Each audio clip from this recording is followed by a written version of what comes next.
اللهم صل على محمد طب القلوب ودوائها وعافية الأجساد وشفائها. Kerana dengan taufik dan hidayahnya dapat sama-sama kita berkumpul pada pagi ini. Sebenarnya kalau ikut pagi ni saya nak cuti lah sebenarnya, pasal tiap-tiap hari, tiap-tiap malam program penuh. Tapi bila orang telefon pasal Syiah ni, aku tak ada jadi geram. Betul juga. Kalau cerita Islam ni orang kata tak nak dah kan, bagilah.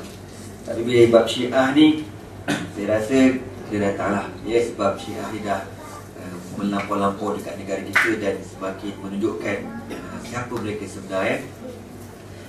Jadi saya akan cerita dulu macam mana saya boleh terlibat dalam isu ni secara tidak rasmi. Ya, sebenarnya saya ni tak pernah ambil hal pun pasal Syiah ni. Saya belajar di Syria, saya belajar di Al-Azhar. Bagi saya dulu Syiah ni macam mazhab kita lah. Dia mungkin Syafi'i, mungkin Hanafi, mungkin Maliki, mungkin Hanbali. Jadi saya mula ambil hal ni bila berlaku kebangkitan rakyat di Syria pada bulan 3 2011. Ya. Oleh kerana saya ni macam Burusi sebut tadilah, saya di Syria hampir 7 tahun. Dan bumi Syria ni amat rapat dengan saya. Dan saya kenal rakyat Syria ni macam mana. Cuma malang ni tuan-tuan, rakyat Syria ni, kalau kita bergaul dengan orang Arab, orang Syria ni antara orang Arab yang paling lemah lembut. Dia memang lembut orang Syria ni. Dia tak macam Mesir, tak macam Saudi. Hatta Jordan pun kasar lagi. Palestin okey lah. Di Syria, Lebanon lebih kurang, ya, cara cakap, bermuamalah ni. Jadi bila berlaku kebangkitan rakyat di Syria, saya ceritakan sikit mukadimah ni supaya kita tahu gambaran sebenar apa yang berlaku kat Syria. Sebab media masa ni tuan-tuan, dia melabelkan rakyat Syria pemberontak. Ya? Jadi kita yang tak tahu ni pun share sekali lah, kita kata rakyat Syria pemberontak. Cerita dia, bila berlaku kebangkitan rakyat di negara Arab kan, dipanggil Arab Spring. Saya mula tak tahu juga pun Arab Spring ni kan, Spring Tayar ke Spring. Bila kita tengok bahasa Arab baru kita faham Rabiul Arab. Dia makna yang berlaku pada musim bunga kebangkitan ni. Bila berlaku kebangkitan di Mesir, di Tunisia, di Algeria, di Yaman, semua negara berlaku kebangkitan, orang tengok dekat Syria. Sebab orang Arab, semua negara tahu apa yang sebenar berlaku di Syria. Di Syria ni dia diperintah oleh Hafiz Al-Assad. Ya? Hafiz Al-Assad ni tuan-tuan, orang tak kenal, orang tak tahu pasal dia kan. Tapi kalau orang yang tahu siapa Hafiz Al-Assad ni, dia seorang yang amat zalim lah. Tapi masalah Syria ni, negaranya tertutup, ya. Negara ni dia tak buka rakyatnya supaya kenal negara luar dan sebagainya. Masa saya belajar di Syria tahun 1992 tu, bila orang Arab nampak kita, dia kata Binasin, sini Cina lah. Cina dia kata. Paling-paling dikenal pun Bruce Lee itulah dia. Kulu-kili Bruce Lee je. Jadi Hafiz Al-Assad ni, dia pegang tampuk pemerintahan di Syria pada tahun 1970-an melalui rampasan kuasa tentera. Dan dia ni berfahaman Syiah Alawiyah An-Nusairiyah. Penduduk Syria 70% berfahaman Ahlus Sunnah wal Jamaah. Macam kita lah, mazhab Syafi'i dan mazhab Hanafi. 30% inilah yang bermazhab Alawi ataupun Nusairi. Jadi dua nama ya, Alawi dan juga Nusairi. Nusairi nama pengasas dia Muhammad An-Nusairi. Alawi gelaran yang diberikan oleh penjajah Perancis, ya, ditukar daripada Nusairi kepada Alawi supaya ada nampak macam bunyi Ali sikit. Alawi, Ali ni lebih kurang lah kan. Jadi orang kita ni, orang Ahlus Sunnah, bila dengar nama Ali, diorang akan rasa lega. Oh ni mana daripada keturunan sahabat Nabi lah. Ya, padahal hantu dia tu, tak ada kena-mengena dengan sahabat Nabi pun. Tapi ni semua mainan-mainan penjajah zaman dulu lah. 30% ini Syiah Alawi An-Nusairi dan juga Druz pun antara cabang Syiah. dan juga orang-orang Kristian. Bila Hafiz Al-Assad memegang tampuk pemerintahan di Syria pada tahun 1970-an melalui rampasan kuasa tentera, benda yang pertama dia buat, dia pecat semua jeneral-jeneral yang berfahaman Sunni dan dia letak jeneral yang berfahaman Syiah Alawi An-Nusairi. Kalau ada pimpinan yang atas yang berfahaman Sunni dipaksa supaya mengikut segala arahan daripada golongan Alawi. Begitulah dia memerintah sehingga para alim ulama yang mula nampak bahayanya Hafiz Al-Assad ini cuba melakukan panggil apa macam kebangkitan lah. Ini cerita pada tahun 1982. Hafiz Al-Assad ni tuan-tuan bila tahu ada orang ataupun ada rakyat yang nak bangkit melawan dia pada tahun 1982, dia mengarahkan supaya bandar tersebut diserang. Bandar ni bernama Bandar Hama, ya, di tengah-tengah Syria. Lalu negeri ini ataupun Bandar Hama ini diserang selama sebulan dan yang terbunuh ramai 40,000 orang. Ini berlaku pada tahun 1982. Tapi benda ni orang tak tahu sebab zaman tu zaman tak ada internet, ya. Bila berlaku kebangkitan pada hari ini, segala cerita lama dibuka kembali dan didedahkan dan kita bertahu apa yang berlaku di Hama. Jadi masa saya belajar dekat Syria dulu, tak ada pun pelajar-pelajar kita ke ataupun orang Syria sendiri yang kalau kita minta dia cerita pasal Hama, diorang takkan berani cerita. Diorang senyap, dia takut, ya. Jadi pada tahun 1982 tu berlaku pembunuhan ramai-ramai, kemudian berlaku pembunuhan di Tadmur dan banyak lagi lah benda-benda yang Hafiz Al-Assad buat sehinggalah dia mati pada tahun 2001. Bila dia mati pada 2001, digantikan oleh anak dia Bashar Al-Assad. Asalnya yang menggantikan ini anak dia yang sulung bernama Basil Al-Assad. Tapi Basil ni mati muda dalam satu konspirasi sebab daripada mulut orang Syria yang saya dengar, Basil ini anak yang baik.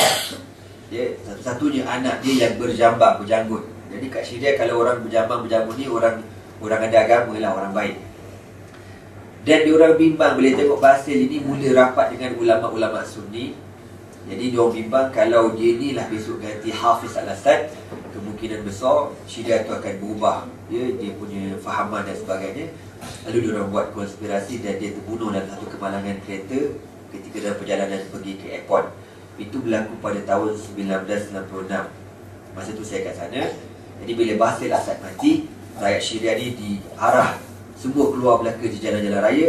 Konon-kononnya menunjukkan rasa simpati berkabung di atas kematian Basil Al-Assad. Kemudian datang anak dia Bashar Al-Assad. Bashar Al-Assad ni belajar dekat UK, doktor mata, ganti bapa dia, memerintah lebih kurang macam bapa dia juga. Sehinggalah pada bulan 3 2011, ya. Cerita asal kebangkitan rakyat Syria ni tuan-tuan, dia tak macam negara lain tau. Macam Tunisia, macam Mesir, macam Algeria, itu semua macam ada perancangan. Di Syria tidak ada perancangan langsung.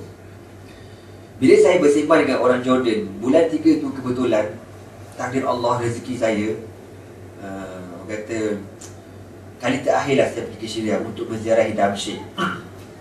Sahabat-sahabat di Shah Alam ajak pergi bulan 3 tu. Saya sembang dengan orang Jordan. Jadi orang Palestin kerja kat Jordan. Anda tanya dia, agak-agak kau mungkin tak berlaku kebangkitan rakyat di Syria macam yang berlaku dekat Mesir dan sebagainya. Orang Jordan dia kata mustahil, dia kata mustahil berlaku. Orang luar pun kata mustahil. Pasal apa? Orang tahu betapa jahatnya pemerintahan Al-Assad ini, ya. Dia orang jenis kalau tangkap orang, dia tangkap, dia buang habis nama kau, ayat malaikat kau dia buang. Jadi orang tak tahu kira orang ni orang dikaitkan orang hilang lah macam tu. Masa saya belajar dulu, saya teringat satu cerita. Ada seorang guru saya lah, nama dia Syekh Muhammad Khair Himsi rahmatullahi alaihi.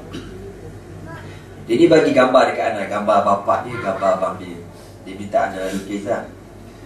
Anak dulu minat melukis. Jadi bila dah lukis tu, anak bagi kat dia. Dia kata, "Ya Nazmi, kau tahu tak kenapa aku suruh kau lukis gambar ni?" Anak kata tak Dia kata ni bapak aku, ni abang aku. Bapak aku ni baru je meninggal dunia, dengan sebab dia rindu sangat dekat abang aku. Dia kata, abang Syekh pergi mana? Abang aku ni kena tangkap oleh Hafiz Al-Assad, kerajaan Hafiz Al-Assad, dituduh terlibat dalam Al-Ikhwanul Muslimun. Ya, ditangkap 10 tahun, tak tahu apa cerita. Hidup mati tak tahu. Jadi kalau siapa kena tangkap kat Syria tu, kira pergi tak kembalilah, senang macam tu. Kau janganlah nak berharap-harap dia balik. Memang biasa tak akan balik. Jadi rakyat Syria ni macam tu. Ditangkap senyap, tangkap senyap, menyebabkan rakyat dia takut manjang, tak berani buat apa. Senyap sesenyap-senyapnya. Semua tak nak tanggung risiko. Jadi Syekh dah kata, dah 10 tahun abang aku kena tangkap, bapak aku ni tak lalu makan, tak lalu dia tidur pun tak apa nak tidur. Akhir meninggal macam tu je. Ini kira Syekh Hanan ni, kira dia ni antara orang yang berani lah, berani bercakap macam tu. Orang lain tak berani cakap. Sebab masing-masing rakyat Syria ni, dia baik rakyat Syria ni tuan-tuan. Tapi bila time politik Syria, diorang takkan berani sentuh. Semua takut. Sebab kemungkinan ni SB, ni kemudian SB. Sampai macam tu. Saya di Syria dulu sampai diorang cakap 90% rakyat Syria ni SB belaka. Hatta suami isteri ni pun sembang bolehlah kan. Sembang kalau contohlah, sembang raya ni nak balik kampung, kampung saya kan, nak beli kuih samprik, kuih bahulu ke, nak tukar langsir colour apa, tu tak apa. Tapi jangan kau sentuh pasal kerajaan. Kau sentuh kemungkinan lelaki kau SB ataupun bini kau SB. Begitu je. Itu biasalah di kalangan rakyat Syria. Tapi memang pelik, rakyat Syria ni baik orangnya, lembut orangnya. Tapi kerajaan itu memang, saya nak cakap, mungkin orang kalau tak biasa memang tak percaya. Ya, senang duduk kat sana lah kau tahu kan, benda-benda macam ni. Okeylah tuan-tuan semua ya. Jadi punca berlaku benda ni bila ada sekumpulan budak-budak sekolah rendah. Budak-budak sekolah rendah di sebuah bandar bernama Dar'a. Dar'a ni sepadan dengan Jordan. Diorang conteng bangunan sekolah dengan satu slogan, Asy-sya'bu yuridu isqat an-nizam. Sya'ab, rakyat, yurid, nak, isqat an-nizam, menjatuhkan kerajaan. Budak-budak kecil tulis dekat bangunan sekolah. Budak-budak kecil ni, diorang tulis slogan ni dengan sebab diorang tengok televisyen. Ya, bila ada keluar berita kan, Al-Jazeera ke Al-Arabiyah ke, berita-berita cerita pasal kebangkitan rakyat-rakyat di negara-negara Arab. Jadi seluruh negara Arab ni, siapa yang ikut perkembangan Spring Arab ni, Arab Spring ni, diorang punya slogan semua sama belakang. Asyam yurid isqat an-nizam. Sya'ab yurid isqat an-nizam. Kalau diorang keluar demo, itulah slogan diorang. Rakyat nak jatuhkan pemerintah. Itu semua dia slogan dia. Jadi budak-budak kecil ni, diorang tak tahu benda tau. Jadi diorang tiru je. Dia tengok orang luar buat, dia pun buat. Dia tulis slogan tu dekat bangunan sekolah. Ingat ni apa, gravity ke abstract kan, dia pun tulis lah.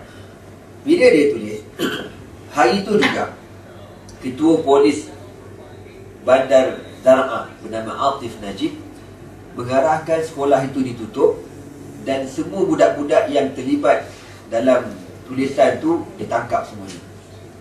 Ditangkap. Bila ditangkap, budak-budak ni semua diseksa dan antara seksaan yang dikenakan, dicabut kuku mereka. Jadi cabut kuku ni bukan kepit kuku cabut kuku. Cabut kuku di Syria ni antara seksaan yang biasa kita dengar. Biasa. Masa saya belajar kat Syria pun dah biasa dengar dah. Dia kena cabut dengan pelayar, ni benda biasa. Masa saya pergi Syria bulan 5 2012. Ini lepas berlaku kebangkitan, saya dengan NGO Muslim Care, yang NGO pertama lah daripada Malaysia yang pergi masuk ke Syria hantar bantuan kemanusiaan. Anda sempat bertemu dengan seorang rakyat Syria, ditunjuk jari dia. Dia, apa hal kata jari kau ni? Dia cabut kuku dia. Ada kata, kenapa? Tuduhan apa? Tuduhan dia terlibat dalam Ikhwan Muslimin. Padahal dia tak tahu benda pun, tapi orang tuduh. Kita boleh tengok dia kena cabut kuku kan. Kita dah tak ada nak tanya soalan pun, dah jadi penilaian. Dan sampai ada kata, rasa apa ke cabut kuku ni? Dia rasa apa? Bodoh, dia tak kata sakit lah bodoh. Boleh slow sikit tak ekor atas kepala ni? Cuba keluar. dalam penjara dah rasa. Tutup pun tak apa dah. Share kan tu dah. Jadi kan, Ana tanya dia, kau rasa apa kena cabut kuku ni? Dia kata aku tak rasa apa. Pelik. Pasal dia kata masa dia kena cabut kuku tu dia dah pengsan dah. Dia kena belasah, tak sedar berdiri. Dia bangkit-bangkit tak kuku dah hilang. Kan? Jadi penjarakan dalam penjara. Kalau kita pergi asrama kan ada lemari asrama tu kan, lemari dom-dom tu kan. Gitulah penjaga besar tu je. Makna 2 kaki je dia kurang. Dia kurang 2 kaki. Itu dalam tu pun ada jamban sekali. Bayang. Itulah berak. Dia kata 8 bulan duduk dalam tu. Nak duduk tak boleh. Separuh duduk, separuh bercangkul, separuh. 8 bulan dalam penjara di Tadmur, di Syria. Okey.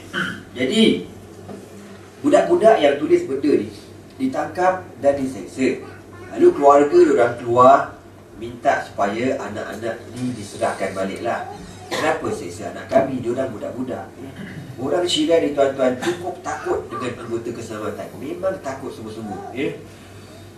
Jadi apa jawapan anggota keselamatan Bandar Dar'ah? Dia kata insau auladakum wa'tu bihi ghairahum.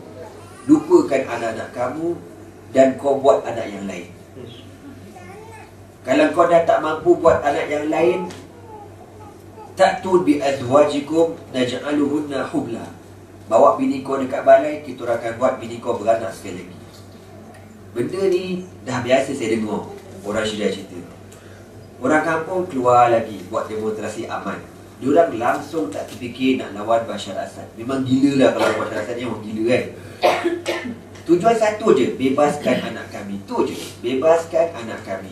Tapi apa yang berlaku, anggota keselamatan ni keluar dan dia lepaskan tembakan kepada orang-orang kampung ni. Mati orang kampung. Adalah yang cedera yang mati dan sebagainya. Cerita ni tersebar di Syria.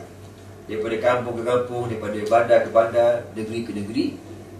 Lalu dengan secara tidak dirancang, tidak ada leader, tidak ada siapa yang merancang, atas dasar simpati kepada orang kampung di Dar'ah ini.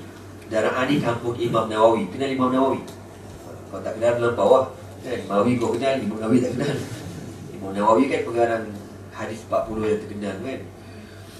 Jadi atas dasar bersimpati dengan orang kampung Dar'ah ini, orang Syria pun bangkit buat demonstrasi aman. Tu asal cerita dia.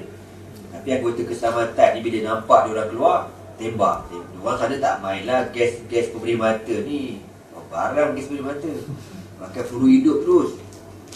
Tembak depan masjid. Itu semua ada video ni. Saya ikut perkembangan Syria ni pada bulan pertama, bulan 3 2011 sampai malam tadi. Setiap malam insya-Allah kalau tak letih sangat, saya takkan tidur kecuali saya akan tengok dulu perkembangan yang terbaru ya. Jadi tuan-tuan, saya tengok, tapi saya tak bawa lah video-video tu pasal video ni biasa kawan saya yang bawa, dia yang bawa laptop kan. Saya biasa cakap je lah. Sampai satu video yang kita tengok dulu mula-mula, orang tua-tua keluar pada masjid, dia tangkap gerambak macam tu, dia tangkap, dia belasah, dia sumbat dalam bonet kereta. Sampai 3-4 orang sumbat dalam bonet kereta. Bila bonet tu dah tak boleh nak tutup kan, dia henyak macam tu.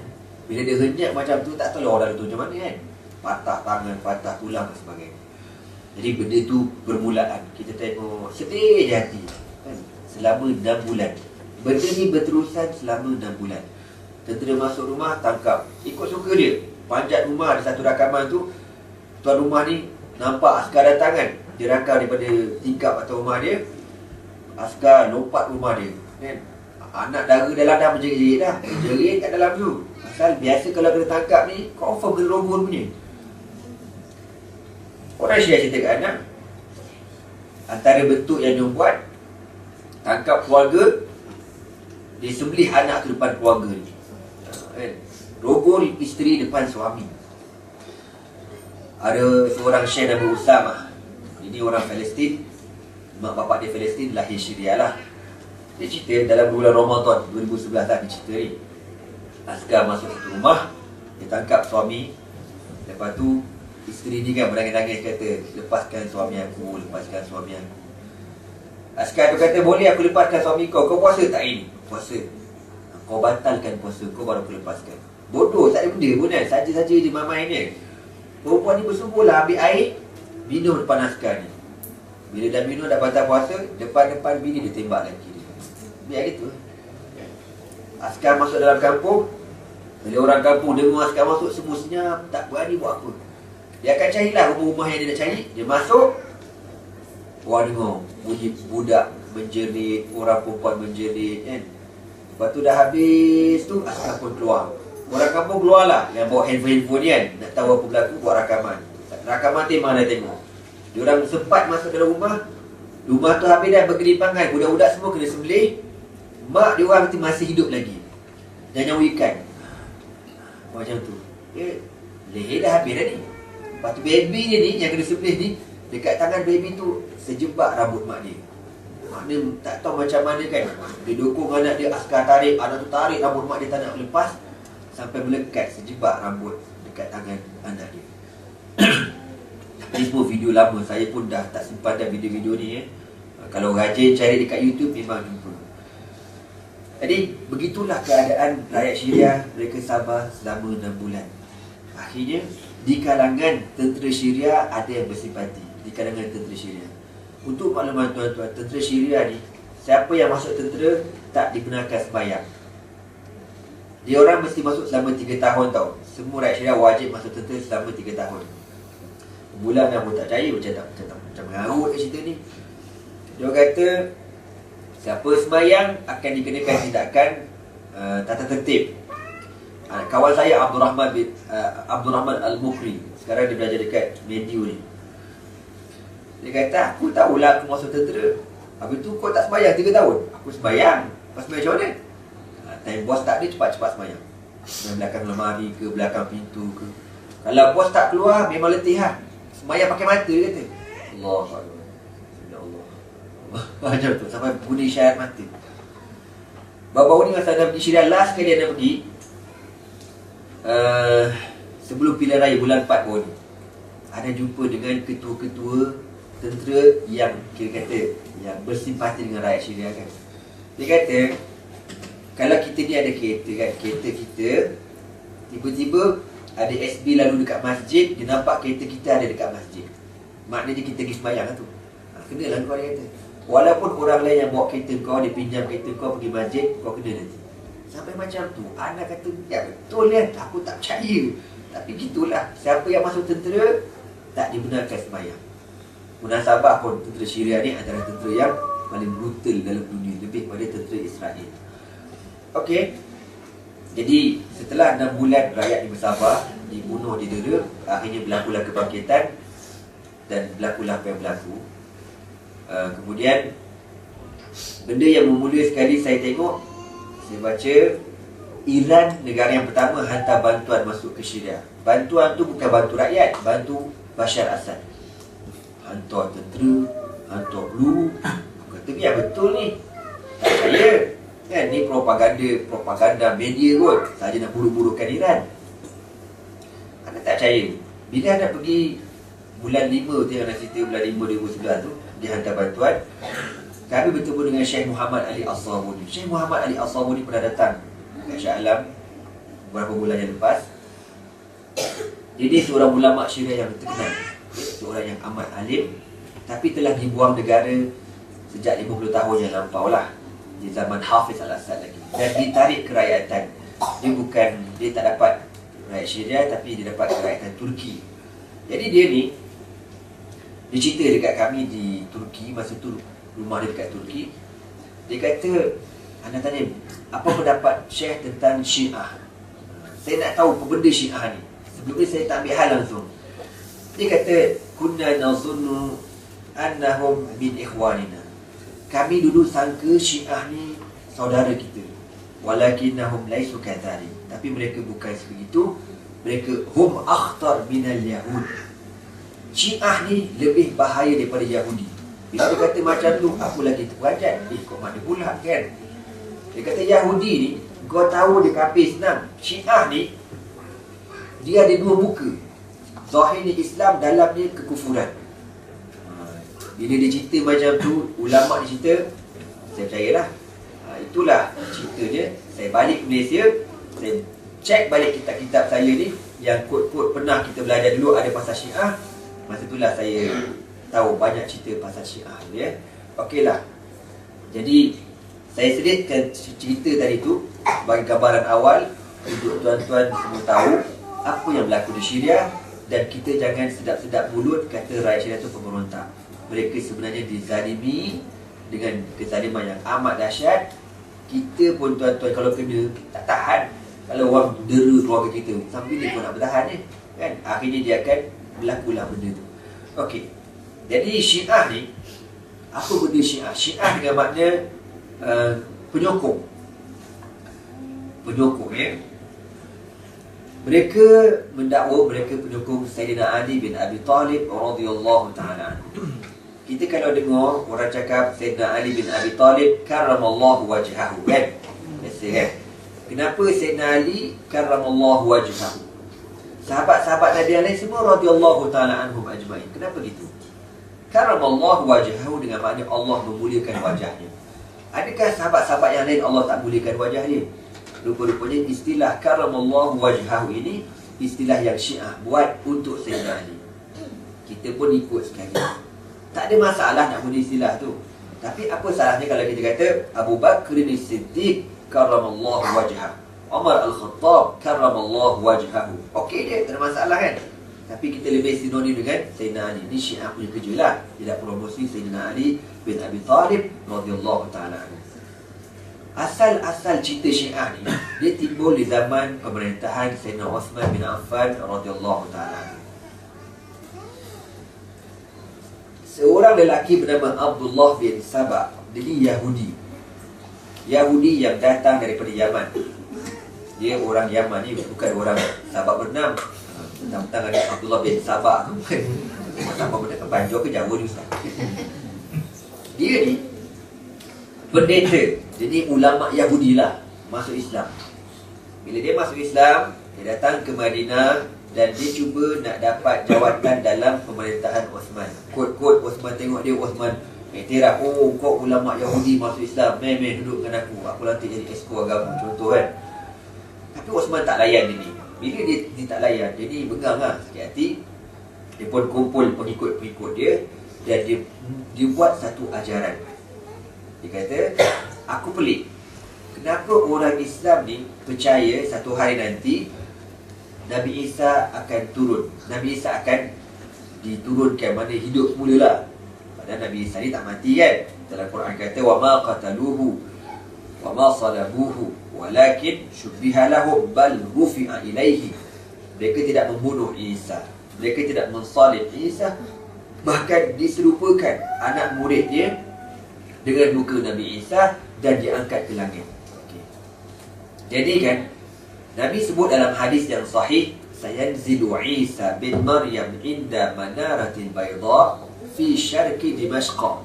Akan turun Nabi Isa bin Maryam di Menara Putih sebelah timur kota Damsyik di Syria.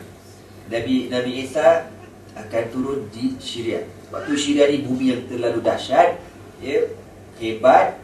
Wallahu alam, mungkin Allah Subhanahu wa taala sebagai persediaan untuk menyambut turunnya Nabi Isa, Allah nak bersihkan bumi ni betul-betul. Dia yang menyambut tu orang-orang yang beriman pada Allah Subhanahu wa taala. Menara tu dah ada dah sekarang. Anda rasa sekarang pun orang dah letak dah gambar tu dekat Google, ya. Kalau kita type dekat Google Menara Putih sebelah timur kota Damsyik, ataupun menara Nabi Isa turun, Nabi Isa turun di Menara Putih sebelah timur kota Damsyik, ada gambar. Okey, jadi Abdullah bin Sabah ni cakap, aku pelik kenapa orang Islam percaya Nabi Isa akan hidup balik, tapi mereka tak percaya bahawasanya Nabi Muhammad akan hidup balik. Dia kata macam tu. Jadi pengikut-pengikut dia ni kan, yang otak tak pernah betul ni, kata, apa pasal pula Nabi Muhammad hidup balik? Nak buat apa? Dia kata Muhammad hidup untuk menyerahkan wasiatnya kepada pemegang wasiat yang sebenar. Wasiat tu makna apa? Wasiat tu makna khilafah, orang yang sepatut memerintah. Siapa pemegang wasiat? Dia pun kata Sayyidina Ali bin Abi Talib. Itu ceritanya. Jadi dia pun mula rekrut pengikut-pengikut dia. Khalifah yang sepatutnya ialah Ali bin Abi Talib. Orang pun tanya, dah Abu Bakar, Umar, Osman ni apa cerita? Ini semua perampas belaka, pembohong belaka, yang tak sepatutnya jadi khalifah. Dia tanam benda macam tu. Jadi benda ni mula adalah pengikut-pengikutnya. Saya ringkaskan cerita ni sehingga Sayyidina Osman bin Affan mati dibunuh radhiyallahu ta'ala.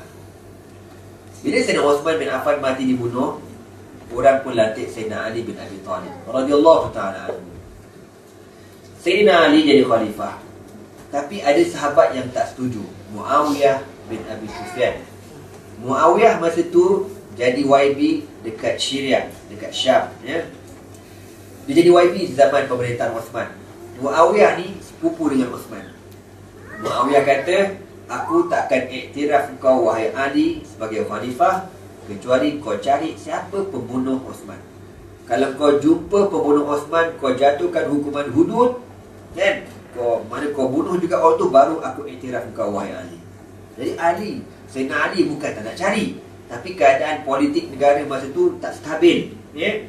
Dia nak menyatukan suara umat Islam, kesatuan umat Islam. Ini semua takdir Allah Ta'ala. Jadi sebenarnya ulama kata, kisah konflik yang berlaku dengan para sahabat ni, kita tak boleh cerita dekat orang awam secara cerita macam tu saja, ya? Dia kena ada kitab, dia kena ada rujukan supaya orang awam ni tak pening dan tidak bersangka buruk dengan para sahabat Nabi. Jadi saya nak cakap awal-awal, ya, kita bila baca cerita pasal sahabat Nabi bertelagah ni, bertelagahlah hatta terjadi pembunuhan sesama mereka. Kita jangan cakap apa, sebab Nabi kata Allah fi ashabi la tasubbu ashabi. Allah sahabat-sahabat aku, jangan sekali-kali korang maki sahabat aku. Faman ahabbahum fabihubbi uhibbuhum. Siapa yang sayang pada sahabat aku, aku sayang pada mereka. Waman abghadahum fabibughdi ubghiduhum. Siapa benci dekat sahabat aku, maka dengan sepenuh-penuh kebencian aku benci pada mereka. Faman azahu faqad azani. Siapa menyakiti sahabat aku, dia menyakiti aku. Waman azani faqad azallaha. Siapa menyakiti aku, dia menyakiti Allah. Waman azallaha yushiku ayyukhadha fihi. Siapa yang menyakiti Allah, Allah akan ambil tindakan ke atasnya. Jadi para sahabat ni, apa yang berlaku zaman dia, mereka telah mendapat satu title, radhiyallahu anhum wa radu an. Allah redha pada mereka, ya. Okey. Ini sejarah, sejarah Ali bertembung dengan Muawiyah, ya. Saya ringkaskan cerita ni. Akhirnya ada orang tak puas hati di kalangan Sayyidina Ali, dibunuh pula Sayyidina Ali. Bila Sayyidina Ali dibunuh, diorang lantik anak Sayyidina Ali nama Hasan bin Ali menjadi khalifah, menggantikan Sayyidina Ali. Tapi Hasan ni dia jadi khalifah tak lama, 6 bulan. Muawiyah ni ramai pengaruh dia, rakyat dia ramai. Hasan masih muda lagi. Dia ada pengikut di sebelah Iraq. Muawiyah berputus surat dengan Hasan supaya serahkan jawatan khalifah ini kepada Muawiyah. Takdir Allah Subhanahu wa ta'ala, Sayyidina Hasan letak jawatan serah kepada Muawiyah. Nabi SAW pernah bersabda, Nabi kata, inna bani hadha, anak aku ni besok. Hasan ni cucu Nabi tau, tapi Nabi sayang sangat ke dia, Nabi panggil anak dia. Inna bani hadha sayuslihu baina fi'ataini minal muslimin. Anak aku ni besok akan mendamaikan antara dua kumpulan orang Islam yang bertelagah. Dan betul lah mukjizat Rasulullah SAW ini. Setelah 6 bulan Hasan menjadi khalifah, Muawiyah pun jadi khalifah. Dia letak jawatan, Muawiyah pegang jawatan tu, umat Islam kembali bersatu, baik mereka, tak ada masalah, ya. Kemudian perjanjian dibuat, kalau Muawiyah mati besok, jawatan khilafah ni mestilah diserah kepada Majlis Syura untuk dipilih siapa yang layak jadi khalifah. Saya ringkaskan cerita ni. Takdir Allah Subhanahu wa ta'ala, bila Muawiyah nak meninggal dunia, Muawiyah wariskan jawatan khalifah ini kepada anak dia Yazid. Itu yang orang tak setuju tu. Sayyidina Husin, anak kepada Hasan, tak setuju. Walaupun Husin radhiyallahu ta'ala anhu ini zaman Muawiyah memang rapat dengan Muawiyah dan pernah berperang bersama dengan anak Muawiyah, Yazid. Ya, maknanya Yazid jadi leader, diikut Yazid pergi berjihad. Tapi bila Muawiyah serah jawatan dia dekat Yazid, dia tak puas hati. Di situ pula berlakunya fitnah yang keseterusnya, ya. Yazid jadi khalifah. Orang Iraq ni memang lama menyampah dah. Pasal Iraq ni dia penyokong kuat Sayyidina Ali. Diorang pun mula berutus surat kepada Husin. Dia kata, Husin, kau datanglah dekat Iraq, kami akan lantik kau jadi khalifah. Kita diajar contoh kalau dah ada seorang pemerintah, mana boleh buat dua kan. Dalam sembahyang mana ada dua imam. Jadi paling makmum ni rukuk, di sudut iktidal, sepah kan. Dalam keluarga lelaki seorang je, ini tak apa 4 orang. Macam sabar kak, sabar, ikhlas itu tak boleh. Okey. Jadi yelah, walaupun Yazid itu ada kelemahannya, tapi bila ada seorang lagi khalifah, dia tetap akan jadi fitnah. Para sahabat Nabi, orang-orang veteran di Mekah, Madinah, menasihatkan Sayyidina Husin, Husin jangan pergi. Orang Iraq tu pembohong. Orang Iraq lah yang bunuh bapa engkau. Jangan pergi. Dipujuk-pujuk. Jadi Husin kata, diorang dah nak lantik aku dah. Ni surat banyaklah ditunjukkan, surat-surat kepada orang Iraq. Sebelum Husin pergi ni, dia hantar sepupu dia.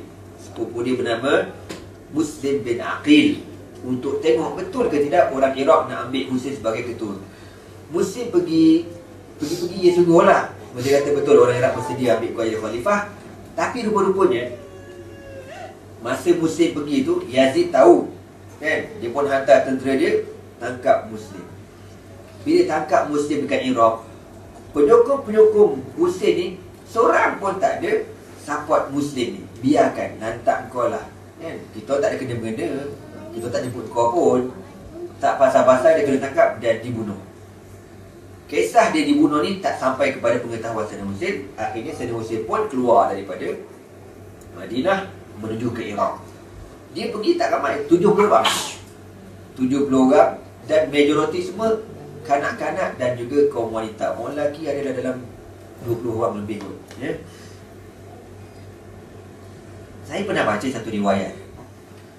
Masa Sayyidina Husin nak pergi tu, orang nasihat kata jangan pergi fitnah, bahaya kan. Ummu Salamah, isteri Nabi yang masih hidup, cakap dengan Sayyidina Husin, wahai Husin, jangan pergi. Sebab aku pernah dengar Rasulullah bersabda, engkau akan dibunuh di Karbala. Kan. Husin bila dengar hadis tu, dia kata apa?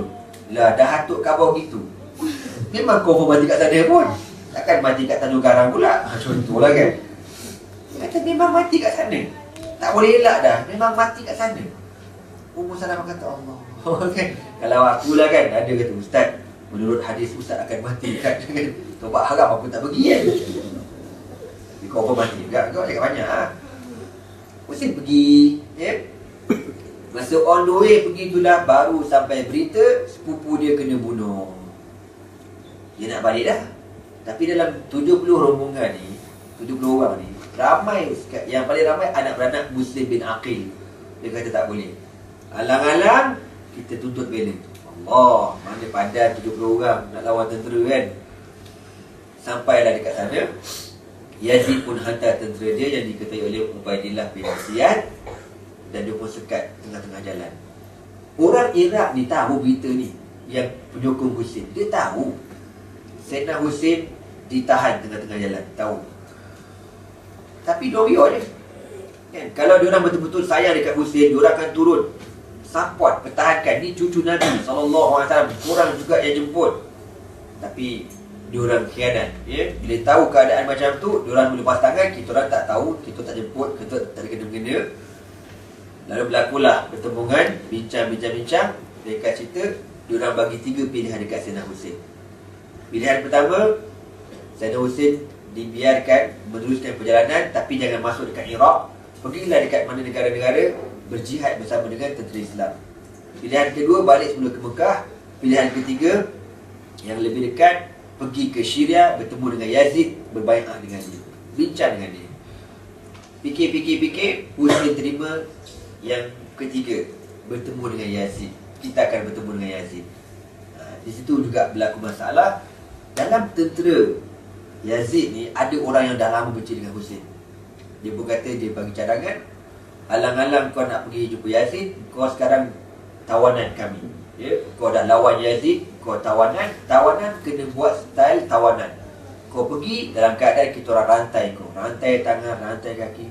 Yazid tak khabar itu pun. Yazid cakap, sekat saja, bawa jumpa aku, tu je. Jangan buat lebih daripada tu. Tapi dalam tentera ni ada yang kepala bengong, biasalah kan, yang geng provokasi pun ada ni. Ya, Husain kata, kalau kau nak rantai aku, aku tak terima. Aku cucu Rasulullah SAW. Benda kecil akhir berlakulah fitnah dan berlakulah peperangan. 3,000 tentera lawan 70 orang. Habis. Akhirnya Sayyidina Husain pun terbunuh di sebuah lokasi bernama Karbala di Iraq. Karbala ini daripada dua perkataan, karbun wa bala'un. Karbun dengan mana ujian, bala dengan mana bala. Karbala, ujian dan bala. Dia mati, saya lupa tahun berapa, tapi pada bulan Muharram, 10 Muharram. Sebab tu orang Syiah ya, setiap kali datang 10 Muharram, kita ada sambutan lain kan, ada puasa sunat kan, Ashura dan sebagainya. Syiah tak ada. Syiah 10 Muharram, dia akan ambil rantai, dia pukul belakang dia, dia tepuk dahi dia, dia tepuk dada dia kan, dia ambil pisau, dia belasah berdarah. Tahu kenapa? Sebab diorang menyesal sangat-sangat. Diorang panggil Husain tapi diorang tak support Husain. Jadi orang panggil apa? Dia macam gila berhoyan dia gitu. Dalam istilah Syiah dia panggil at-tawwabun, golongan yang nak bertaubat. Bertaubat dengan sebab tersilap. Panggil tapi diorang tak support Husain. Dia biarkan sampai Husain terbunuh dekat Karbala. Jadi sampai sekarang diorang buat benda tu. Sampai sekarang. Dulu, masa mula-mula dulu, bila diorang berasa silap kan buat macam ni, puak-puak Syiah ni berkumpul dekat sebatang sungai. Dia pun baca sepotong ayat Al-Quran, kisah zaman Nabi Musa kan. Zaman Nabi Musa kan, bila diorang sembah patung lembu tu, cara bertaubat macam mana? Allah kata, faqtulu anfusakum, bunuhlah diri kamu. Maknanya perang sama-sama kamu untuk bertaubat. Ayat tu untuk Nabi Musa, untuk Yahudi, bukan untuk umat Nabi Muhammad. Tapi puak-puak Syiah ni bengong kan, dia kata oleh kerana kita dah berdosa, kita terlibat konspirasi bunuh cucu Nabi, cara taubatnya kita bunuh sama-sama kita, berperanglah sama-sama, dia mati. Itu dulu. Sekarang levelnya sudah turun sikit, belasah belakang macam will-will Hindu tu. Sampai sekarang benda tu dibuat-buat semua Okey lah.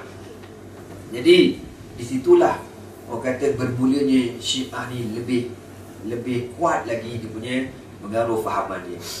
Syiah ni tuan-tuan, dia ada 12 imam. Ya. 12 imam. Imam pertama Sayyidina Ali, kedua Hasan, ketiga Husain. Bermula daripada nombor 4.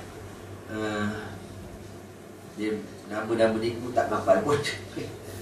Bermula daripada nombor 4, bernama Ali Zainal Abidin. Diorang ambil daripada anak Sayyidina Husain. Ya. Ali Zainal Abidin. Yang kelima Muhammad Al-Baqir. Keenam Ja'far As-Sadiq. Ketujuh Musa Al-Kazim. Ke-8 Ali Ar-Ridha. Ke-9 Muhammad Al-Jawad. Ke-10 Ali bin Muhammad. 11 Hasan bin Ali. Dan yang ke-12 Muhammad bin Hasan Al-Askari. Daripada nombor 4 sampai nombor 12, semuanya diambil daripada keturunan Husain. Persoalan yang timbul, kenapa Syiah tak ambil daripada keturunan Hasan? Padahal Hasan ini cucu Nabi yang pertama. Dan kalau nak kira segi muka mirip, yang lebih menyerupai Nabi Sayyidina Hasan. Sayyidina Husain muka ni ikut abah ni Sayyidina Ali. Dan kalau nak ikut ramai anak beranak, ramai keturunan Hasan. Sebab Hasan ini dalam sirah sebut rajulun mitlaqun, seorang lelaki yang banyak bercerai. Isteri dia berapa ramai? 90 orang. Smackdown punya. Main 90 orang bini dia. Tapi cerai lah, bukan kahwin serentak ya. 4 cerai, 4 cerai, 4 cerai, 4 sampai 90 orang bini dia. Dan dia kaya. Sayyidina Hasan ni cucu Nabi yang kaya, handsome, rupawan. Sayyidina Ali pernah pesan dekat orang Iraq, la tuzawiju banatikum bil Hasan fa innahu rajulun mitlaq. Sayyidina Ali kata, jangan kahwinkan anak-anak kamu dengan Hasan, dia ni suka bercerai. Apa kata orang Iraq, orang Kufah? Biarlah dia cerai macam mana pun, kami tetap akan kahwinkan anak kami dengan dia. Maknanya bila Hasan tu cerai je anak dia, orang kata, cerai! Jom. Habis nombor giliran. Nombor 4, konten 8. Kan? Nasiblah dapat ke siapa. Orang memang nak. Pasal dia ni orangnya baik. Hasan ni orangnya baik. Dan dia bercerai dengan isteri tu bukan dengan sebab bergaduh. Tak. Kan? Mana dah bersama? Saya cerai awak ya. Gitu je. Jadi okay, bye-bye. Simple present tense. Dan kita kalau baca sejarah, Hasan ni orangnya baik sangat. Cakap lemah lembut, akhlaknya akhlak Nabi lah. Dia ada saya baca sejarah, dia pernah cakap kasar sekali je. Dia ada gaduh kawan dia, kan? Bahasa kasar tu dalam bahasa Arab dia kata rumah anfika. Rumah anfika maknanya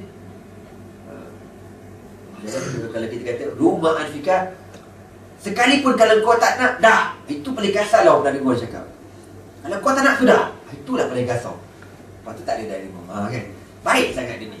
Tapi dia suka cerai kan? Jadi kenapa Syiah tak ambil daripada keturunan dia? Jawapannya yang saya ceritakan tadi, sebab dia kata Hasan ni pengkhianat. Dia tak pegang jawatan khalifah tu. Dia pegang 6 bulan saja, lepas tu dia bagi ke Muawiyah. Maka dia tak layak jadi, keturunan dia tak layak jadi imam. Jadi dia pun ambil Husain. Husain layak pasal apa? Sebab dia sanggup sampai terbunuh di Karbala. Jadi dia pun ambil daripada keturunan Husain. Sebab tu Syiah ni, mana-mana Syiah kat dunia pun, kalau kita pergi markas dia ada kain hitam kan? Dia ada kain hitam tu, Ya Husain, Ya Husain, Ya Hasan mana? Hasan tak ada. Ya Husain aja. Satu lagi Syiah ni tuan-tuan, dia punya modus operandi dia, dia kata kita menyayangi keluarga Nabi. Keluarga Nabi ni dalam dia 2 orang ni je, Ali, Fatimah, tu je. Ali, Fatimah, Hasan, Husain. Padahal Nabi kan ada anak Zainab, kan, yang sulung, Ruqayyah, nombor 2, Ummu Kulthum, nombor 3, Fatimah, nombor 4, Ibrahim yang lelaki, Abdullah, Qasim yang meninggal masa kecil-kecil. 3 orang lelaki, semua mati masa kecil. Dia tak cerita pun, kan? Isteri Nabi Khadijah, Aisyah, Saudah bintu Zam'ah, Hafsah, siapa lagi? Ramai isteri Nabi sebenarnya, dia tak cerita pun. Jadi Syiah ni kurang ajar je diorang ni. Diorang promosi 2 ni je, Ali, Fatimah. Yang lain ni mampus tu lah. Lagi Sayyidatina Aisyah, cukup dibenci. Memang benci sungguh dengan Aisyah. Sebab apa dia benci?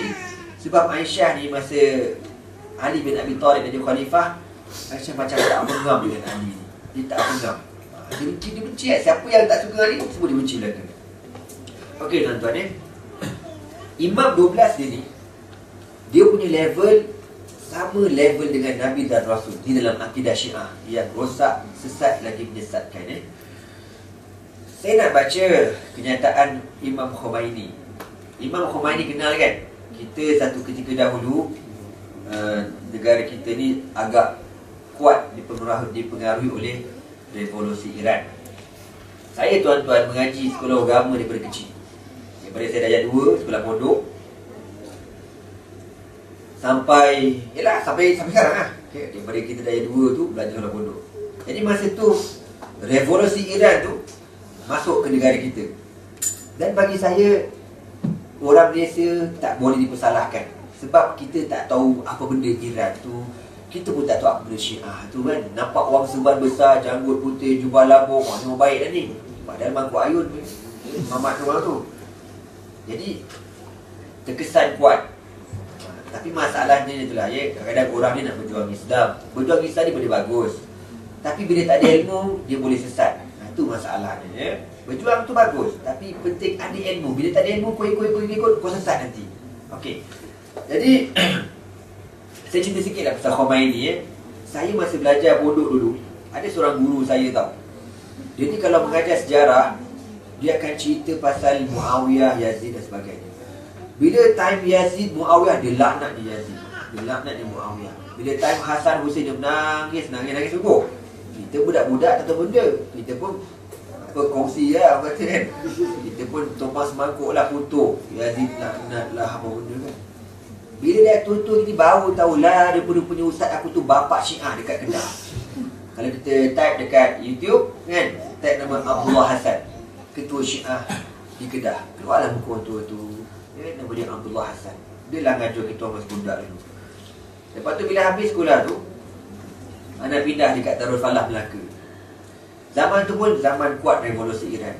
Pergi dekat Darul Falah Melaka belajar. Sekolah tu banyak gambar Ayatullah Khomeini. Jadi kita orang ni dalam buku kita orang ada muka Khomeini, dalam lemari ada Khomeini, pakai serban pun macam Khomeini. Khomeini dah ke atas. Logo sekolah pun macam logo Iran. Logo dulu Iran punya logo tau, logo revolusi je, lambang burung merpati. Merpati ni kan lambang kebebasan kan. Dan sekolah tu, siapa pelajar-pelajar yang habis dekat sekolah Darul Falah tu akan dihantar ke Qom, ke Iran. Percuma belajar selama 6 tahun. Kita ni punya seronok nak sungguh belajar dekat Iran. Belajar kan tengok orang pakai jubah serban, pun tak seronoknya kan. Jadi bila dah lama-lama tahu kan, bila saya cerita pasal Syiah gini kan, cerita dekat mak. Mak, sekolah tu Syiah rupanya. Lah aku tak tahu pun. Mak kata, kau tahu tak Mik, aku ni dulu doa kau tahu. Mak kata, ya Allah, izinkanlah anak aku belajar dekat Iran. Ujunglah Allah tak makbulkan doa. Kalau Allah makbulkan dengan aku jadi ayatullah. Alhamdulillah min zalik. Alhamdulillah lah. Saya sekolah tak lama kat situ, berhenti balik semula ke Selangor. Jadi nak kabarnya benda tu lama dekat negara kita. Anak kadang-kadang kesian pun ada. Tapi tak boleh lah, bila kita dah tahu benda tu tak betul, sesat, kena tinggal lah. Ada orang dia tak nak, dia kata dia macam tu hutang budi lah. Kan aku dulu jahil tak tahu benda, dengan sebab revolusi Iran lah aku dapat tahu OBD Islam. Memanglah kalau masa tu kau tak tahu, sekarang kau dah tahu, kau kena ubah lah. Kan saya ni dulu, tak masuk gila Ayatullah, Hasan Nasrullah, Hizbullah semua-semua tu. Tapi bila kita belajar kan, tahu benda tak betul, jangan ikutlah. Apa payah sangat, otak kau ada kan. Malu kat udang. Okey. Jadi tuan-tuan, Khomeini ni dia punya sanjung dekat imam-imam 12 ni, dia kata apa? Fa inna lil a'immati maqaman mahmudan wa darajatan samiyatan wa khilafatan takwiniyatan. Dia kata imam-imam kami ni mempunyai kedudukan yang tertinggi dan menguasai cakrawala, menguasai langit dan bumi. Takhda'u li wilayatiha wa saytaratiha jami'u zarati hadzal kaun. Seluruh kehidupan di langit dan bumi takhda'u li wilayatiha, di bawah kawalan imam-imam 12. Wa inna darurati madhhabina anna lil a'immati maqaman la yabluhu malakun muqarrabun wala nabiyyun mursalun. Dan menjadi kewajipan mazhab kami bahawasanya imam-imam kami ini mempunyai kedudukan yang tertinggi yang tidak akan boleh dicapai oleh mana-mana nabi dan rasul. Malaikat pun tak akan sampai level tu. Dia kata lagi saya baca tu dah kok Melayu kan. Dia kata mengenal imam ini syarat sah kepada keimanan. Mentaati imam wajib seperti mentaati rasul. Dan imam-imam lahumul khiyar fi tahlil asya', mereka berhak menghalal dan mengharamkan apa-apa saja. Dan mereka maksum. Kita Ahlussunnah wal Jamaah beriktikad yang maksum hanya Nabi dan Rasul. Syiah tak. Nabi Rasul maksum. Imam 12 ni start pada Sayyidina Ali, Hasan, Husin dan keturunan sampai yang ke-12 maksum belaka. Ya. Kita walaupun ada diadakan nama Haji Maksum sekalipun, dia takkan maksum. Haji Maksum ni jauh. Wa innal ma'sum, dan dia kata orang-orang mukmin, orang-orang Islam yang beriman dengan imam 12 ini wajib masuk syurga. Walau macam mana jahat pun dia, kalau dia beriman dengan imam ini, dia mesti masuk syurga. Dan imam ini mempunyai kedudukan lebih tinggi daripada seluruh makhluk. Dan dia orang ni mempunyai ilmu makana wa ma yakun. Dia orang tahu apa yang dah berlaku, dan mereka tahu apa yang akan berlaku. Dia pun canggih juga. Jadi antaranya dia tahu keputusan bola malam ni siapa benar. Jadi kalau ada imam, kau boleh telefon, Mam, mana dia sebut kenal Mam. Dia kata, semua amalan-amalan kita ni setiap hari akan dibawa bertemu dengan imam. Aku pun tak tahu buat apa, imam nak cek nanti markah ke. Wa fi lailati kulli jum'atin yukrimuna bil mi'raj. Dan setiap malam Jumaat, imam-imam akan pergi naik ke Mi'raj. Nabi pergi Isra' Mi'raj seumur hidup sekali je. Imam dia tiap-tiap minggu. Kau jangan main-main. Dia sama level dengan ayat pin tadi. Al-mautu yakunu fi sultatihim. Ajal kematian berada di dalam kekuasaan mereka.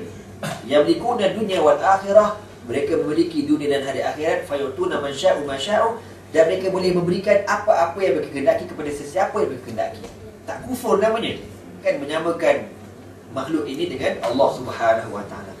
Ada satu kitab Syiah yang saya pernah baca. Dia kata Allah Taala ni bila nak masukkan manusia dari syurga ke neraka, Allah akan bincang dengan Sayyidina Ali dulu. Ali, macam ni geng kau ke geng mana ni? Macam tu, gila bawa Syiah ni tuan-tuan. Dan dosa-dosa Syiah buat atas dunia ni akan Allah beri kepada ahli sunnah dekat hari akhirat. Dan pahala-pahala ahli sunnah akan diberikan kepada puak-puak Syiah. Aduh, pening kepala aku. Jadi, okey. Imam 12 ini daripada Sayyidina Ali sampai yang ke-12 Okey, kita ambil sampai yang ke-11. Yang ke-11 nama Hasan bin Ali, yang ke-11. Ulama buat kajian. Okey, Hasan bin Ali ni memang ada. Tapi dia ni tidak ada anak. Dia mandul, dia tak ada anak. Tapi Syiah ni, dia nak menjadikan dia punya mazhab agama dia ni, orang kata jadi macam misteri tau. Mana orang tak boleh persoalkan. Dia pun cakap Hasan ini ada seorang anak bernama Muhammad bin Hasan Al-Askari. Ulama cek mana anak ni, kalau ada lah kan, ada salah silah dia ke, anak beranak dia ke. Dua-duanya tak ada. Syiah cakap ada, tapi budak ni masa umur dia dalam 3-4 tahun, mak dia hantar dalam satu bilik lubang bawah tanah dan hilang kat situ. Hilang dekat Iraq. Nama tempat tu Samurra. Satu lubang di Iraq bernama Samurra. Dia bukan lubang lah, dia bilik bawah tanah. Dia panggil Sirdab Samurra. Sirdab ini bilik dalam tanah di sebuah tempat nama Samurra. Samurra ringkasan daripada 3 perkataan surra man ra'a. Bergembiralah siapa yang melihatnya. Surra man ra'a. Bergembiralah siapa yang melihatnya. Digabung jadi Samurra. Macam kita lah orang Melayu kan, pergi kedai makan Arab Hadramaut kan? Biasa kan, kedai makan Arab Hadramaut. Tahu makna apa? Haram tak tahu. Terkedarah hati kita ni kan. Hadramaut ni tuan-tuan, makna dia daripada 3 perkataan. Man hadara mata. Siapa yang datang mati. Itu dia belasah je. Okeylah. Jadi kan, yang ke-12 yang gaib inilah dipanggil Imam Mahdi yang ditunggu-tunggu. Yang diorang tunggu sampai sekarang. Dia ada 2 gaib. Dia panggil Ghaib As-Sughra, Ghaibubatu Sughra wa Ghaibatu Kubra. Gaib kecil, gaib besar. Pening kepala aku Syiah ni. Gaib kecil ni, dia dalam lubang tu sampai umur dia 70 tahun. Dalam tempoh daripada umur dia setahun tu sampai umur dia 70 tahun, dia boleh berdialog dengan orang-orang tertentu. Boleh berdialog. Lepas pada tu, dia gaib. Dia akan keluar akhir zaman nanti. Tapi itulah, Syiah ni dia bercelaru kan. Walaupun dia kata macam tu, kita kalau biasa baca bahasa Syiah ni, dia punya imam-imam dekat Iran kan. Kadang-kadang dia nak tipu pengikut dia kan. Dia kata, kau tengok ni, aku baru bertwitter dengan Imam Mahdi. Oh, Imam Mahdi dia ada Twitter, gua tahu. Pakai Samsung lagi. Kau jangan main-main. Dia berhubung. Dia kata Imam Mahdi kata, terima kasihlah banyak-banyak sebab menghantar bantuan kepada aku dalam lubang. Bantuan ni dia pakai humus 1/5 daripada harta rampasan. Hantar. Persoalan yang timbul, Imam Mahdi ni sebenarnya daripada siapa tuan-tuan? Kita Ahlussunnah wal Jamaah beriman Imam Mahdi memang ada. Tapi Imam Mahdi kita ni keturunan Sayyidina Hasan, bukan Husain. Dan nama dia Nabi sebut. Nabi kata Al-Mahdi bin Itrati. Mahdi daripada keturunan aku. Yuwaqibu ismuhu ismi wasmu abihi ismu abi. Nama dia sama dengan nama aku dan nama bapa dia sama dengan nama bapa aku. Maknanya Imam Mahdi ni nama dia Muhammad bin Abdullah dan dia akan muncul di Makkah. Syiah punya Imam Mahdi nama Muhammad bin Hasan al-Askari. Muncul dekat mana? Dekat Iraq. Tak betul. Nabi kata dekat Mekah. Dia kata dekat Iraq. Imam Mahdi kita ni, yang ahli sunnah ni, yang Nabi sebut, dia pun tak tahu dia Imam Mahdi. Dia tak tahu. Dalam hadis menceritakan, sebelum munculnya Imam Mahdi ni, akan berlaku pembunuhan 3 anak khalifah. Negara Arab ni lah. Kan yang terbaru ni kan ada kan pelantikan apa? Khalifah kat mana? Dubai ke mana? Kan? Amir pembeda nama tu, dia lantik anak dia. Tu akan berlaku konflik akan datang, Allahu'alam ya. Bila berlaku pembunuhan 3 anak khalifah ni, muncullah Imam Mahdi. Ni keadaan semakin teruk, fitnah semakin dahsyat. Wallahu'alam, saya tengok, Wallahu'alam ya, saya bukanlah orang yang boleh membaca akan datang, tidak. Ini kerja Allah belaka. Tapi berdasarkan apa yang Nabi sebut tu, yang di Syria ni akan merebak tau. Dia akan masuk ke negara Arab. Dia akan jadi fitnah yang besar. Berperang. Semakin besar. Masa itulah umat Islam nak selesaikan masalah, mereka kena cari seorang ketua. Diorang pun akhir pergi ke Mekah dan bertemu dengan Imam Mahdi yang bernama Muhammad bin Abdullah. Dia pun tak tahu dia Imam Mahdi. Orang bai'ah dia kata, kau lah sepatut jadi ketua kami. Dia tak nak. Dia lari ke Madinah. Sampai lari ke Madinah, ulama Madinah pegang dia. Kau yang sepatut jadi ketua kami. Dia tak nak juga. Dipaksa. Akhirnya dia ditangkap dan dibai'ah di Maqam Ibrahim. Ketika dibai'ah itulah Allah ubah dia punya karakter dia ni. Dalam satu malam saja melayakkan dia jadi seorang pemimpin. Maknanya dia tak pernah belajar, dia tak buat master dalam bidang sains politik, dia tak pernah jadi calon pilihan raya, dia tak pernah. Dia orang biasa. Tapi keturunan Nabi SAW, Allah ubah dia satu malam saja melayakkan jadi pemimpin. Di situlah berlakunya fitnah yang besar sehingga Nabi Isa AS turun. Okey. Jadi persoalannya lagi, Imam Syiah ni, Imam Mahdi tu dah keluar ke belum? Kalau siapa yang rajin cek benda ni, dah keluar dah. Baru-baru ni kita dapat berita daripada Iran, dah keluar dari Imam Mahdi tu. Besar. Orang lain semua tahap bahu dia je. Tapi tak tunjuk muka, tutup dengan pundah. Sekali tengok macam Great Khali WWF Smackdown je. Kita tengok Great Khali. Ke korang tak tengok? Baik betul korang. Macam tak kenal. Kan kalau kita tengok wrestling kan, ada seorang yang badan tinggi gila kan. Kalau orang masuk dalam gelanggang, angkat tali dia langkah macam tu kan. Mamat ni orang Iran tau. Great Khali ni yang cakap macam orang gila, dah panjang. Datang dia ikut Imam Mahdi Syiah. Jadi sekarang dah keluar dan dirahsiakan siapa orang tu, tak tunjuk muka. Anda tak tahu kenapa dia orang buat, mungkin untuk memberi semangat kepada Syiah yang sedang berperang dekat Syria tu supaya kuat lagi berperang. Sebab diorang ni perasan diorang lah tentera Imam Mahdi yang sebenar-benarnya. Dan dalam mazhab Syiah yang melampau-lampau, ya saya baca dia apa pendapat dia tentang darah Ahlu Sunnah ya. Dia kata halalun ad-dam. Darah Ahlu Sunnah ni halal hukumnya. In qadirta an taqlam alaihi ha'itan aw turihu fi ma'in likai la yashhad bi 'alaika faf'al. Kalau kau ada peluang bunuh Sunni. Cara bunuhnya macam mana? Contohlah kalau ada dinding dinding ni dah reput lah. Ada orang Sunni dekat belakang dinding ni, kalau kau boleh kau robohkan dinding tu supaya bunuh dia. Ataupun kalau kau nampak dia dekat kawasan sungai ke laut ke dekat apa ke, kau rendam kepala dia biar dia mati. Jadi dia kategorikan kita ni darah kita halal. Tahu kenapa? Sebab kita tak beriman dengan imam mereka. Mengarut imam kau tu, tapi dia letak dalam rukun Islam dia. Rukun Islam ni kan sembahyang, puasa, haji, zakat, percaya kepada imam. Kita mana ada? Kan ke ada? Ada Syiah lah kau.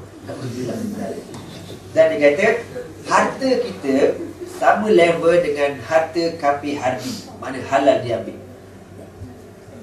Yang saya sebutkan tadi, saya pernah baca, dia kata semakin banyak kau membunuh ahli sunnah, makin banyak kau bunuh, makin banyak kau sembelih, maknanya makin cepat keluar Imam Mahdi. Jadi benda-benda ni lah yang diorang torture dah lama dan orang Syiah pegang betul-betul benda ni. Ya? Okey tuan-tuan semua, itu berkenaan dengan Imam 12. Yang akhir sekali ya, berkenaan dengan Al-Quran. Syiah dia tak percaya kepada Quran yang ada pada hari ini. Dia percaya itu hanya berlakon saja. Dia dalam kitab disebut, saya bacakan teruslah dia punya nas bahasa Arab ada dalam ni kan. Dia kata pesanan imam-imam mereka, mana pesanan Sayyidina Ali dan seterusnya. Buat sementara waktu, Syiah semua ni baca dulu Quran yang ada. Buat sementara waktu, baca Quran yang ada, beramal dengan hukumnya, buat sementara waktu, sehingga Quran yang sebenar akan dikeluarkan oleh Imam Mahdi itu. Rupa-rupanya ada Quran satu lagi, ya? Dia panggil Al-Jufr. Jufr ini ataupun Mushaf Fatimah ni, Syiah cakap Quran yang Jibril bawa turun lepas Nabi wafat. Lepas Nabi wafat lebih kurang 75 hari, Fatimah ni sering bercakap seorang-seorang. Ali pun tanya, Fatimah kau cakap dengan siapa? Fatimah kata, saya bercakap dengan Jibril bang. Ali kata, kenapa kau tak khabar ke aku? Khabarlah ke aku. Aku nak tulis apa yang Jibril cakap tu. Jadi bila Jibril turun, Fatimah panggil, bang, Jibril turun bang. Ali pun tulis. Inilah dia kata Quran sebenar. Korang jangan percaya pula. Oh macam tu Ustaz, tak tahu pun. Kau percaya kafir bodoh tak? Kau jangan main-main. Quran dah sempurna. Al-yawma akmaltu lakum dinakum wa atmamtu alaikum ni'mati wa raditu lakum al-Islam dinan. Sempurna dah Quran ni. Dah tak ada kurang, tak ada cacat cela je. Tapi Syiah ni, dia kata sementara kita pakai Quran yang ada, kita tunggu Quran yang sebenar-benarnya keluar. Dia orang mendakwa Quran yang akan keluar ni, dia punya tebal 1 kali ganda lagi. Maknanya Quran yang akan keluar ni cerita kelebihan keluarga Nabi, Ali yang sepatutnya jadi khalifah, Ali yang sepatutnya memerintah. Tapi ayat-ayat ni semua telah dibuang oleh Sayyidina Abu Bakar, Umar dan sebagainya. Dia tuduh Abu Bakar, Umar buang ayat-ayat tersebut. Yang ada surah, nama surah Wilayah. Nak tengok saya baca surah Wilayah tu? Aku kadang malas baca surah ni. Tapi nak khabar Syiah buat sungguh benda ni tuan-tuan ya. Surah Wilayah ni ciptaan Syiah lah. Tapi kita jangan pula menghafal pula. Menghafal baca dah sembahyang. Dia kata apa? Ya ayyuhallazina amanu. Mula-mula tu dah macam Quran dah. Aminu bin nabi wa bil wali alladzaini ba'athnahum yahdiyanikum ila siratin mustaqim. Nabiyyun wa waliyun ba'duha min ba'din wa anal alimul khabir. Innal ladzina yufuna bi ahdillahi lahum jannatun na'im. Alladzina idza tuliyat 'alaihim ayatuna kanu bi ayatina mukazzibin. Fa inna lahum fi jahannam maqaman 'aziman idza nudiya lahum yawmal qiyamati ayna adh-dhalimun al-mukazzibun al-mursalin. Sampai akhir ni. Kalau diselitlah ayat di dalam Quran kita, kan, kena orang awam baca, tak teruk je. Kan? Kalau kita yang reti Quran, insya-Allah tak dengar kan. Okey, tuan-tuan, tengok apa penafsiran dia pula ya. Saya ambil beberapa contoh ayat. Dan dia menambah ayat. Allah berfirman, wa in kuntum fi raibin mimma nazzalna ala abdina fa'tu bi suratin min mithlihi. Okey, itu ayat yang kita baca. Kita baca. Syiah kata ayat tu ada kurang. Ayat sebenar begini. Wa in kuntum fi raibin mimma nazzalna ala abdina fi Ali fa'tu bi suratin min mithlihi.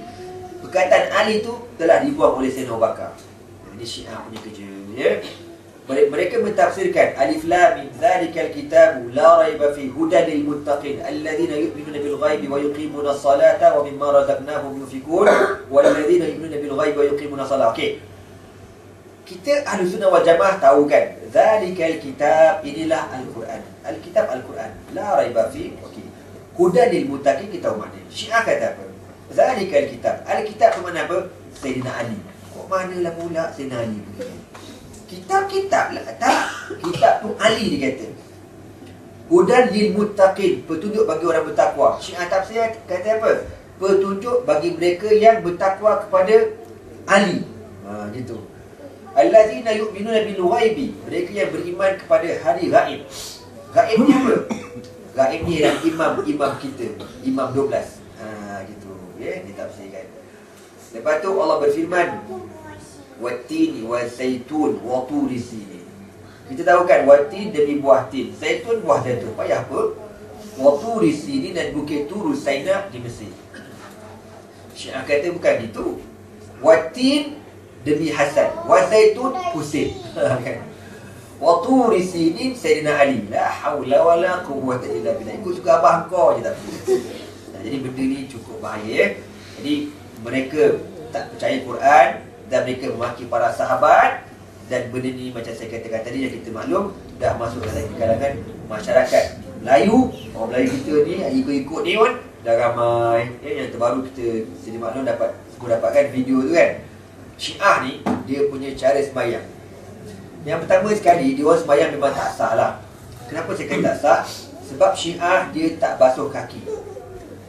Dalam wuduk dia tak basuh kaki. Dia hanya sapu kaki sahaja. Diorang berdalilkan Allah berfirman, "Idza qumtum ila salati faghsilu wujuhakum wa aydiyakum ila al-marafiqi wamsahu bi ru'usikum wa arjulakum ila al-ka'bayn." Allah kata, bila kamu nak sembahyang, basuh muka. Ni wuduk kan, basuh muka, basuh tangan. Kepala bukan basuh tau, sapu. Wamsahu. Masah ni mana sapu kepala. Kalau basuh konoh gitu, kan? Wa arjulakum, dan basuh kaki. Ini kita ahlu sunnah. Syiah kata tak. Bila nak semayang, Allah kata basuh muka, basuh tangan, sapu kepala dan sapu kaki. Sebab tu Syiah dia tak basuh kaki dia. Dia hanya sapu macam tu je. Dah semayang. Lepas tu dia kalau bertakbir, sunat takbirnya bergerak 3, 5 dan 7 kali. Allahu Akbar. Macam tu kan. Kalau kita confirm batal, wajibul gunah batal. Tapi dia tak batal. Kita sembahyang raya 7 takbir gini, Allahu Akbar, Allahu Akbar, kan, berhenti Allah, dia tak kan? Syiah nak marah pun dia apa, mampus kau kan. Tak kuat sesat, ngajar orang pula pada sesat. Lepas tu ada kunut, tengah-tengah tu tiba ada kunut pula. Kok manalah pula sembahyang. Memang dia orang ni, dia semua, dia kan Syiah ni. Sebab tu kalau ulama buat kajian, ulama kata dia bukan mazhab tau, dia agama lain. Pasal dia beza-beza semua. Kita Ahlussunnah tak. Kita takbir semua takbir belaka. Allah, Syafi'i takbir, Hanafi takbir, Maliki takbir, Hambali takbir. Cuma khilaf letak tangan je lah, kan? Syiah tak letak tangan lah. Maliki tak letak tangan, Hanafi tak tangan, kan? Makna gitu, ada khilaf. Lepas tu khilaf dalam contoh bismillah, kan? Mazhab Syafi'i baca Bismillahirrahmanirrahim, Alhamdulillahirabbil alamin, kan? Mazhab Hambali, Maliki tak ada Alhamdulillahirabbil alamin. Okey. Gerakan semua sama je. Paling-paling beza pun tahiyat awal, tahiyat akhir, kan? Tahiyat awal, tahiyat akhir. Mazhab Syafi'i ada tawarruk macam tu. Mazhab Hanafi tak ada. Mazhab Hanafi tahiyat awal, tahiyat akhir. Tahiyat akhir sama dengan tahiyat awal. Tu je. Syiah beza semua-semua. Takbir 3, 5, 7, kan? Lepas tu tengah-tengah ada kunut. Lepas tu dah nak sembahyang, time sembahyang tu ada letak batu Karbala. Okay? Batu Karbala tu dia buat tanah Karbala tu untuk dia sujud atas tu.